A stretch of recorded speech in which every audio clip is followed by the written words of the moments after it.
Dans ce final en huis clos, Dune n'échappe pas au cliché du blockbuster. Un combat épique,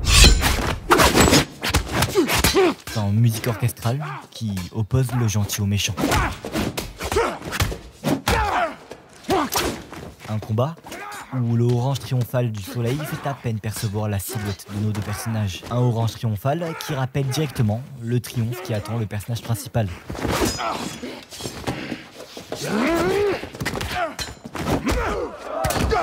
Je vous l'avais dit, on n'échappe pas au cliché hollywoodien.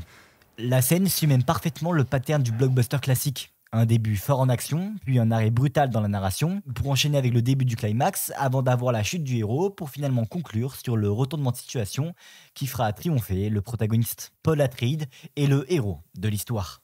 Il arrive à gagner face aux méchants. Sauf que ça, c'est exactement ce qu'on a voulu vous faire croire. En suivant le parcours typique du héros, Denis Villeneuve vous a fait croire que Paul était le héros de son film. Alors qu'en réalité, Paul est certainement le personnage le plus détestable du long métrage. Et ça, vous auriez pu le comprendre sans même regarder le film. Vous n'aviez qu'à l'écouter. En seulement 3 séquences, en seulement 30 secondes, tout vous était déjà raconté.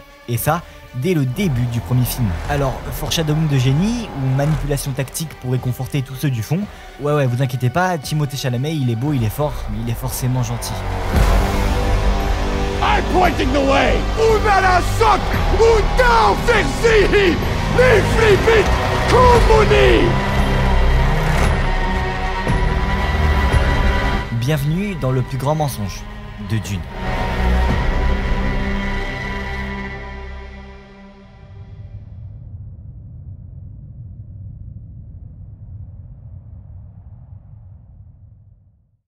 Pendant plus de 4 heures de film cumulé, on vous a fait croire que Timothée Chalamet incarnait le héros à l'état pur. Un personnage équilibré qui essaie toujours de faire le bien et qui par-dessus tout est moralement parfait. Sauf que ça, c'est ce que Paul aimerait être. Mais en réalité, il n'y arrivera jamais. Et il devra même se résoudre à devenir la pire version de lui-même. Et tout ça, ça a été montré en 3 sons bien distincts, sans même que vous vous en rendiez forcément compte. Dans les premières minutes de Dune 1, le personnage de Paul est présenté assez rapidement et sa personnalité aussi. C'est le dernier enfant de la grande famille des Atreides, une famille privilégiée, la grande maison des Atreides, une des maisons majeures de l'Imperium. Bon, de manière plus simple, en gros, il est riche et il est le fils du roi. Sauf que Paul est un peu en marge de tout ça.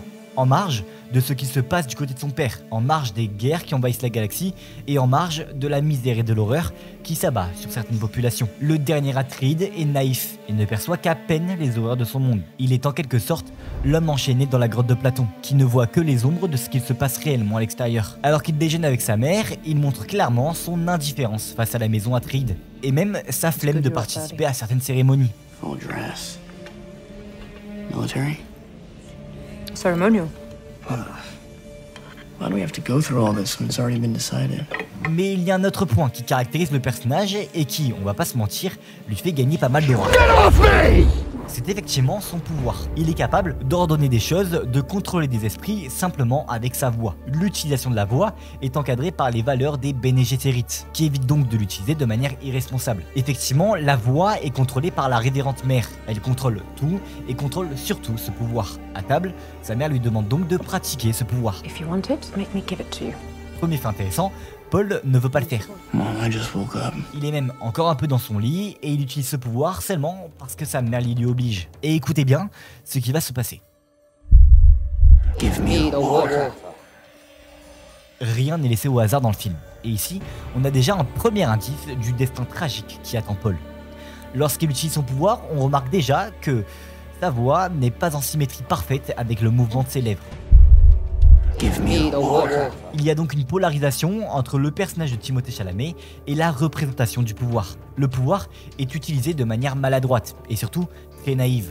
Et si vous tendez bien l'oreille, la voix de Paul est quasiment étouffée par une autre voix. Give me the Une water. voix féminine qui correspond exactement à celle de la révérende mère. Donc au début de l'arc narratif de Paul, le protagoniste est un instrument, une sorte de marionnette de ce pouvoir. Il est, en d'autres termes, sous une autorité supérieure car il est tout simplement beaucoup trop naïf. Alors que la voix de la révérende mère paraît profonde, autoritaire et ancienne, celle de Paul se perçoit plus comme un cheveu sur la soupe. À ce moment-là, le cadet des Atreides se prépare à avoir l'un des destins les plus tragiques de toute la pop culture, sans même qu'il s'en rende vraiment compte. Bon, Paul est peut-être un peu naïf, mais cela lui vaut d'avoir un esprit très optimiste. C'est un peu l'idéalisation du héros, qui a toujours espoir et qui pense qu'il y a toujours une solution à tout. Sauf que la vie va en décider autrement, car il va être enfin mis face à ce que l'homme peut faire de pire sur Terre. Enfin, dans notre cas, sur Arrakis.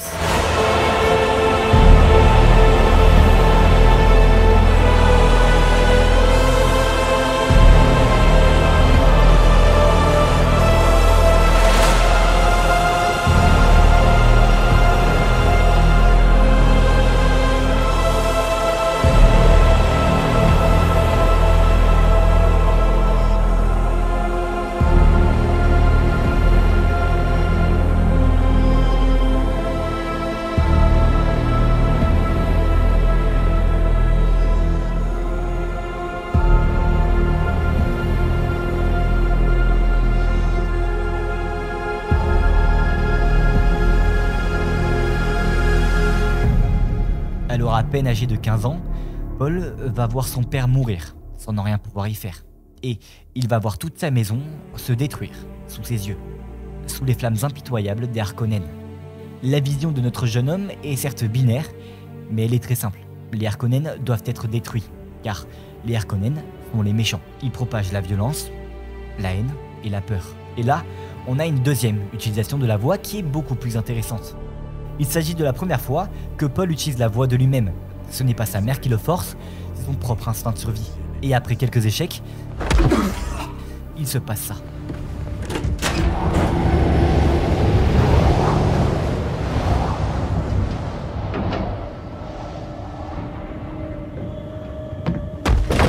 Retire-lui son vaillant.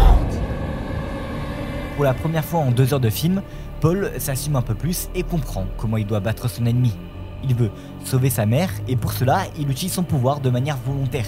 Encore une fois, la voix de Paul est carrément totalement remplacée par la voix des Bene Gesserit. Retire-lui son vaillant. Paul est encore sous une autorité supérieure, mais il est cependant en voie d'émancipation. Car à l'heure où je vous parle, son père est mort et l'héritier direct est donc Paul Atreides. Avant le désert, Paul n'était qu'une silhouette dans l'ombre des puissants, un prince en sursis, prisonnier d'un héritage dont il presse déjà la malédiction. Trop lucide pour être innocent, trop jeune pour être maître de lui-même. Il flotte entre 2 mondes, celui de son père, noble et mourant, et celui de sa mère, mystique et calculatrice. En lui sommeille la tempête, mais il n'en connaît encore que le simple murmure. Il l'aperçoit qu'à travers des rêves. Bref, tout ce qu'il voit, c'est de l'horreur. De l'horreur de partout. Une guerre ceinte en son nom, des milliers de morts de sa lame, des centaines de cris de sa violence.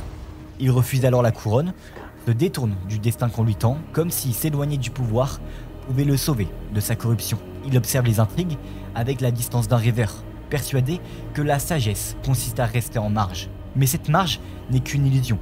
Déjà le sable gronde sous ses pas, déjà la prophétie s'étire dans son ombre. Paul Atreides n'est pas encore le Messie. Il n'est qu'un garçon qui croit pouvoir choisir et qui ignore encore que le choix n'existe pas. Paul va tomber peu à peu dans ce qu'il a toujours redouté. It's coming. I see a holy war spreading across the universe like unquenchable fire. A warrior religion that waves the Atreides banner in my father's name. Fanatical legions worshipping at the shrine of my father's skull. A war in my name. Everyone shouting my name. Paul Atreides. You are your father's son. You are my son. You are the Duke. Paul Atreides. Get off me!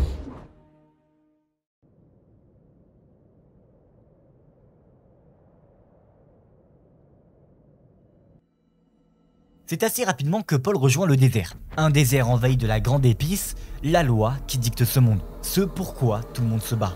Une épice qui commence peu à peu à le transformer en un véritable Fremen. Et c'est pour cela qu'il rejoint aussi rapidement ce peuple. Sous ces dunes de sable où chaque grain brille sous la lueur de l'or d'or, un peuple y vit, discrètement et en harmonie totale avec la nature hostile de ce désert. Paul va très vite se familiariser avec leurs coutumes. Et il va aussi très rapidement tomber amoureux de Zendaya. Mais surtout, il va avoir un avenir en ce peuple.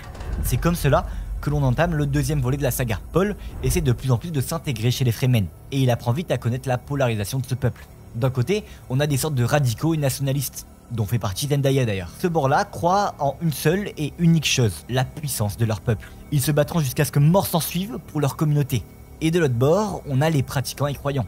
Une poignée de personnes qui croient en une prophétie, une religion qui donne espoir aux Fremen. Une fois qu'il les a convaincus à croire au héros, au Messie qui arrivera un jour sur ces terres chaudes pour sauver le peuple. Paul, lui, est clairement du côté des radicaux. Certainement car Zendaya l'est aussi. Il le dit clairement, la prophétie n'existe pas. Elle a raison! Elle a raison! Ce n'est pas un miracle. Ma mère a été formée pour ça. Je ne suis pas le Mahdi. Je ne suis pas ici pour diriger. Il n'y a pas de Messie et il fera tout pour sauver son peuple. Cependant, de plus en plus de Fremen voient en Paul, du moins en Muad'Dib, le fameux Messie. Le grand sauveur est venu les libérer. Paul est vu comme la clé de leur prophétie. Il est ce en quoi tout le monde prie. La mère de Paul, elle, n'y croit pas du tout non plus, mais y voit un bon moyen de manipulation. Sauf que Muad'Dib est une bonne personne. C'est le héros de notre histoire. Il refuse d'écouter sa mère et il est convaincu qu'il peut sauver tout le monde. Il peut détruire les Harkonnen de la bonne manière. Il veut faire le bien, il veut combattre le mal et il veut surtout éviter cette fameuse guerre sainte, celle qui lui fait tant peur, celle qui la terrifie. Il veut éviter ça à tout prix. Il veut tout stopper avant que tout ne bascule. Paul n'est plus naïf comme il l'était. Il a pris conscience des choses et pense pouvoir stopper cette horreur. Mais pour cela, il va devoir se faire accepter par les Fremen.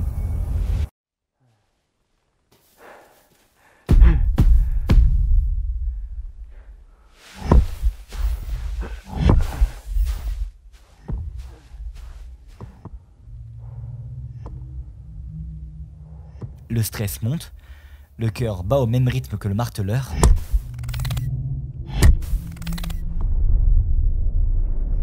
Paul n'a qu'une seule chance pour faire ses preuves.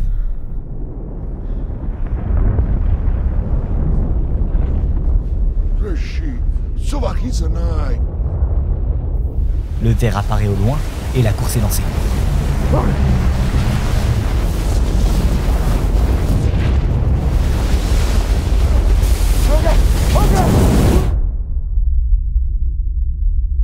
Cette séquence révèle un passage clé.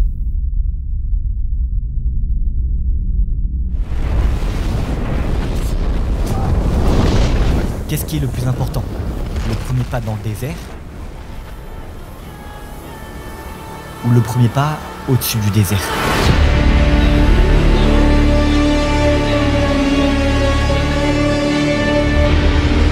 Paul n'a pas simplement dompté un ver des sables.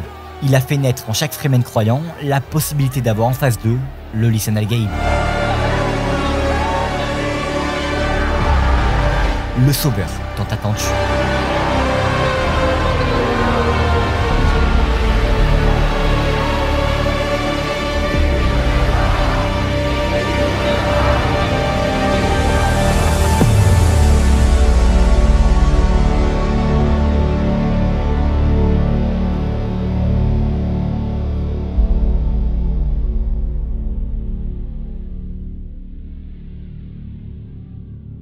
À ce moment-là de l'histoire, Paul est convaincu qu'il est la clé de tout.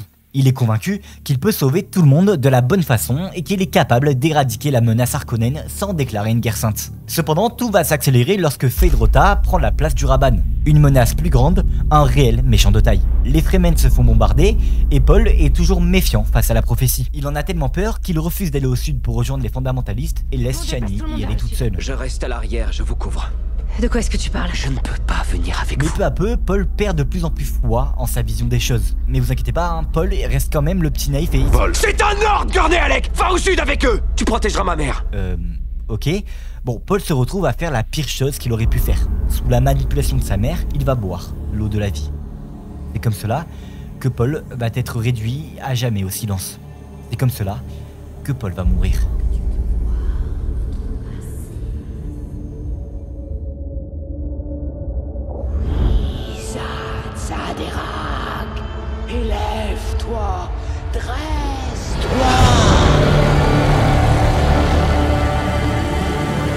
vous ai pas menti, Paul ne s'est jamais réveillé. Ce que vous voyez en face de vous, c'est le lycéen Al-Gaïb. Un visage plus fermé, une intonation plus affirmée, des vêtements plus sombres et surtout une musique plus grave. Paul n'est plus. Maintenant ne paraît plus que sa propre silhouette. L'arrivée d'un tyran, d'une masse sombre et cruelle, doté d'une puissance incontestée. Il vient à répandre sa domination. Alors, est-il encore selon vous un sauveur? Ou est-il devenu qu'un simple nouvel oppresseur? Son arrivée n'a rien d'un héros. Sa manière d'agir n'a rien d'altruiste. On vous a fait croire en la prophétie, on vous a fait croire en un monde binaire, on vous a fait croire en la morale de Paul. Mais il n'en est rien. Celui qui naquit pour sauver, mais devint finalement l'instrument du chaos. Le cœur pur se mua en tyran, et le Messie qu'on espérait se révéla maître des illusions qu'il avait jadis méprisées. Faites la bienvenue au grand lycéen Al-Gaïb.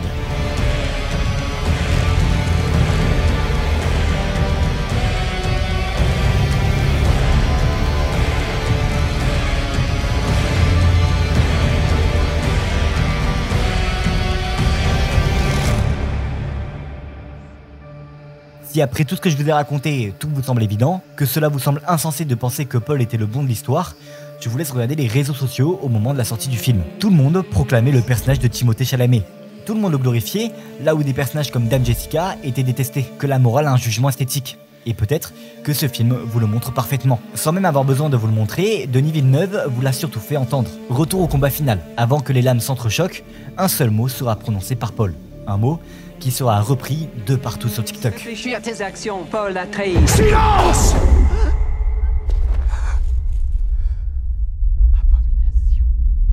Et là, tout fait sens. Si vous avez bien écouté, la voix de la révérende mère a totalement disparu. Give me the water. Atreides. Silence! Paul est lui-même devenu le révérend. Il est devenu le lycéen Al-Gaïb, maître de tout, doté de la plus grande puissance. Le pouvoir de la voix n'était pas qu'un instrument de mise en scène, c'était un réel outil narratif. Denis Villeneuve a résumé tout l'arc narratif de Paul en quelques secondes d'audio. On est parti d'une voix hésitante et surplombée par une forme d'autorité à une voix posée et remplie de haine, incarnant directement l'autorité. Paul n'a pas gagné à la fin de ce film. Il est devenu exactement ce qu'il ne voulait pas. Il est devenu le Messie, le manipulateur, le despote. Sans même croire en cette foi, il l'a rejoint, car il savait que c'était le seul moyen de sauver son peuple. Il est le maître absolu, celui qui dicte la morale, celui qui dicte la guerre.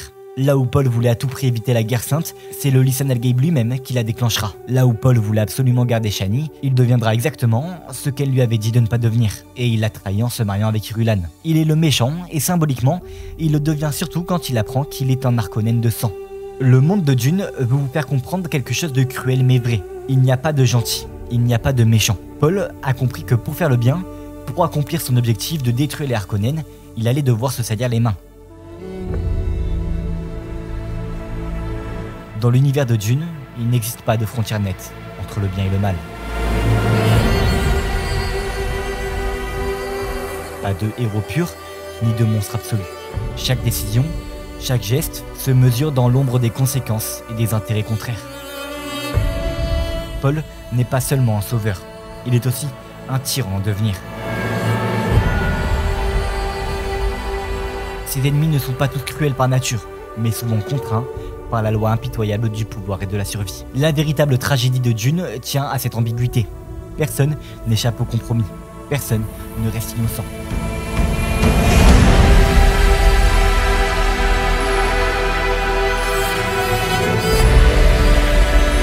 Le monde n'est pas un tableau binaire, où l'on peut tracer une ligne entre le vertueux et le malfaisant.